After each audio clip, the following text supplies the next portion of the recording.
আজ যেন আমার চোখ থেকে ঘুমই কাটছিল না। তো যাই হোক, ঘুম ঘুম চোখে চলে আসলাম পায়রাদের খেতে দিতে। আর আজ হচ্ছে ভোট, তো ভোট দিতে যেতে হবে, তার জন্য তাড়াতাড়ি করে কাজগুলো গুছিয়ে নিই চলো। তো এইদিকে দেখো পায়রাগুলোকে আমি খেতে দিয়ে দিচ্ছি। আর এখন না অনেক পায়রা না আমাদের কমে গেছে, আগে প্রচুর পায়রা ছিল, তো আবার হয়ে যাবে।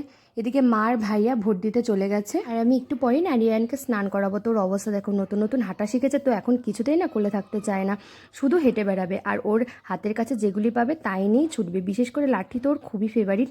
আর এদিকে দেখো আমি বিড়ালের ভাত, মাছ আর ওয়ান্টি টুবলুদের মাংসটা বসিয়ে দিয়েছি। তো এই রান্নাগুলি সাধারণত বাইরেই কাঠের উনুনে রান্না করায়, কিন্তু আজ সবাই ব্যস্ত তাই আমি গ্যাসেই বসিয়ে দিয়েছি।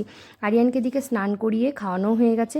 আর আজকে না সোমবার, তো প্রতি সোমবারে আমি ওর মাথায় শ্যাম্পু করে দিই, আর স্নানের পর ও ঘুমিয়ে পড়ে খেয়ে দে, তো তারপর আমি নখগুলো কেটে দিই। সেদিন না ও খেলতে খেলতে কোথা থেকে যে হাতটা কেটে গেছিলো টেরই পাইনি। তো দেখো আমার এদিকে ভোট দেওয়া কমপ্লিট হয়ে গেছে। তো চলো, ভিডিওটি ভালো লাগলে অবশ্যই